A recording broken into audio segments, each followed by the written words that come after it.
రోజుల కోర్సు పూర్తి చేస్తే చాలు 100% ప్లేస్మెంట్ సపోర్ట్ తో సాఫ్ట్వేర్ జాబ్ మీ సొంతం. వెంటనే కోడ్ జ్ఞాన్ డెస్టినేషన్ ని సంప్రదించండి. అరెస్టును మనందరం కూడా చూసాం. ఇప్పుడే కౌశిక్ రెడ్డికి కరీంనగర్లో కోర్టులో బెయిల్ రావడం జరిగింది. బెయిల్ రావడం పట్ల మా హర్షాన్ని కూడా వ్యక్తం చేస్తూ ఉన్నాం. అయితే ఈరోజు పోలీసులు ముఖ్యంగా డీజీపీ గారు ఒక్క విషయాన్ని గుర్తుపెట్టుకోవాల్సిన అవసరం ఉంది. రాజకీయ ప్రేరేపితమైనటువంటి కేసుల్లో మీరు తొందరపడి కేసులు నమోదు చేయడం, బెయిలబుల్ సెక్షన్స్లో కూడా అర్ధరాత్రి పూట అరెస్ట్ చేయడము, రాత్రంతా పోలీస్ స్టేషన్లో కూర్చోబెట్టడము, ఉదయాన్నే కోర్టుకు వెళ్తే బెయిల్ వచ్చింది. ఇది చాలా సర్వసాధారణం అయిపోయింది. అంటే ఇలా ఆలోచించాల్సిన అవసరం ఉంది. పోలీసులు కూడా ఈ రాజకీయ ప్రేరేపితమైన కేసుల్లో నాయకులు చెప్తే వినడం కాదు, చట్టానికి లోబడి పనిచేయాలి.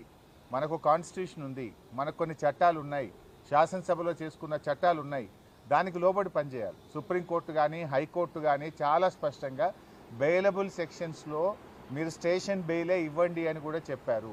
మీరు బెయిలబుల్ సెక్షన్స్లో కావాలని అంత పండగ పూట ఆ రాత్రి పూట ఏదో పెద్ద డెకాయిట్నో ఒక టెర్రరిస్ట్ను అరెస్ట్ చేసినట్టు 30-35 మంది పోలీసులు కౌశిక్ రెడ్డి మీద పడి అరెస్ట్ చేయడము, ఆయనను తీసుకువెళ్ళి కరీంనగర్ పోలీస్ స్టేషన్లో రాత్రంతా దోమలు కుడతా ఉంటే మీరు పోలీస్ స్టేషన్లో కూర్చోబెట్టారు. ఏం అవసరం ఉంటే రాత్రంతా కూర్చోబెట్టాల్సింది? పండుగ తెల్లారి మీరు అంత కావాలంటే అరెస్ట్ చేయడానికి ఏమైనా ఇబ్బంది ఉన్నదా? ఏమైనా అడ్డంకులు ఉన్నాయా? ఆయన ఏమైనా పారిపోతాడా? ఆయన ఒక గౌరవ ప్రజాప్రతినిధి కదా. అంటే ఇప్పటికైనా పోలీసులకు, నేను డీజీపీని కోరుతా ఉన్నా, మీరు పోలీసులకు ఒక డైరెక్షన్ ఇవ్వండి. ఈ పొలిటికల్ మోటివ్ కేసుల్లో ఇలా ఎప్పుడు పడితే అప్పుడు అరెస్ట్ చేయడము, అర్ధరాత్రి పూట అరెస్ట్ చేయడము, పండగ పూట అరెస్ట్ చేయడము మానుకోవాలి. అండ్ బెయిలబుల్ అఫెన్సెస్ ఉన్నప్పుడు స్టేషన్ బెయిల్ ఇవ్వడం అనేటువంటిది సరి అయినటువంటిది. మీరు ఏం ప్రయత్నం చేస్తుండ్రు? రేవంత్ రెడ్డి గారి ప్రభుత్వం కౌశిక్ మీద అక్రమ కేసులు బనాయిస్తూ 28 కేసులు ఉన్నాయి, ఇతని రిమాండ్కి పంపాల్సిందే అని మాట్లాడుతున్నారు. ఎవరు పెట్టింది 28 కేసులు? రేవంత్ రెడ్డి ప్రభుత్వం రాకముందు కౌశిక్ రెడ్డి గారి మీద ఒక్క కేసు కూడా లేదు. ఈ కేసులన్నీ ఎప్పుడు పెట్టినారు? ప్రశ్నిస్తూ ఉన్నాడు కౌశిక్ రెడ్డి. ప్రజల పక్షాన, బీఆర్ఎస్ పార్టీ పక్షాన రేవంత్ రెడ్డి ప్రభుత్వాన్ని ప్రశ్నిస్తున్నాడు కనుక ఆయన మీద ఈరోజు మీరు అక్రమ కేసులు పెట్టారు. ఈ 28 కేసులు కూడా మీరు పెట్టినటువంటివే.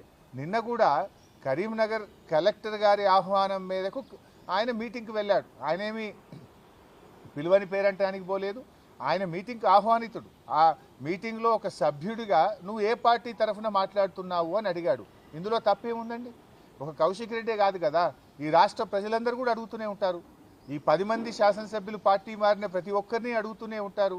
ఇప్పుడు ఆ మీటింగ్లో సంజయ్ గారు నేను బీఆర్ఎస్ పార్టీ బట్టలు ఇప్పుతా అని మాట్లాడితే డెఫినెట్గా అడుగుతారు కదా, నువ్వు గెలిచిందే బీఆర్ఎస్ పార్టీ మీద, నువ్వు బీఆర్ఎస్ పార్టీ గుర్తు మీద, కారు గుర్తు మీద కేసీఆర్ గారు బొమ్మ పెట్టుకొని గెలిచి బీఆర్ఎస్ పార్టీ బట్టలు ఇప్పుతా అన్నప్పుడు నువ్వు ఏ పార్టీ తరఫున మాట్లాడుతున్నావు అని కౌశిక్ రెడ్డి అడగడంలో తప్పేముంది? ఇది కౌశిక్ రెడ్డి ఒక్కడే కాదు, రాష్ట్రంలో ప్రజలందరూ అడుగుతూ ఉంటారు. నిజంగా డెఫినెట్గా కౌశిక్ రెడ్డి ప్రశ్నించడంలో తప్పు లేదు. అంత మాత్రాన ప్రశ్నిస్తే 3 కేసులు పెట్టారా?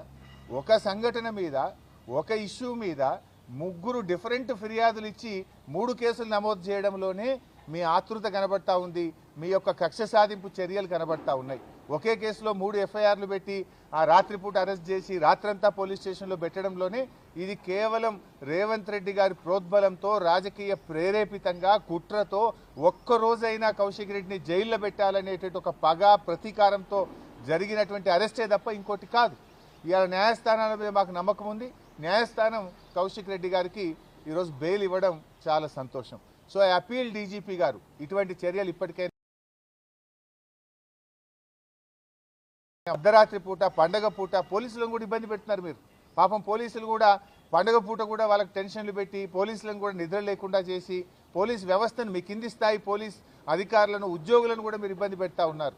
అంటే ఇది కేవలం ముఖ్యమంత్రి గారు చెప్పిందనో, ప్రభుత్వ పెద్దలు చెప్పిందనో ఈ రకంగా అరెస్టులు చేయడాన్ని మేము తీవ్రంగా ఖండిస్తూ ఉన్నాం.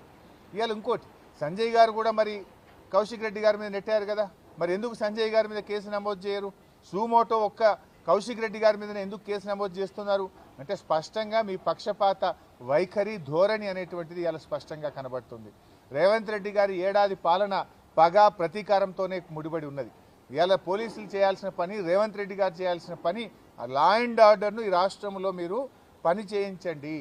అసలు పోలీసులు తమ పని తాము చేసుకోకుండా ప్రతిరోజు ఏదో ఒక నాయకుడి మీద, సోషల్ మీడియా యాక్టివిస్టుల మీద కేసులు పెట్టి అసలు లా అండ్ ఆర్డర్ గాలికి వదిలేసినారు. ఏం జరుగుతుంది రాష్ట్రంలో? 23% క్రైమ్ రేట్ పెరిగింది. ఇవాళ హత్యలు పెరిగినాయి, అత్యాచారాలు పెరిగినాయి, కమ్యూనల్ రైట్స్ పెరిగినాయి, రాబరీస్ పెరిగినాయి, చైన్ స్నాచింగ్ పెరిగింది, మహిళల మీద అఘాయిత్యాలు పెరిగినాయి. రాష్ట్రంలో ఏ జిల్లాలో చూసినా 23% లా అండ్ ఆర్డర్ పెరిగి హైదరాబాద్ ఎల్లో జోన్లోకి పోయింది.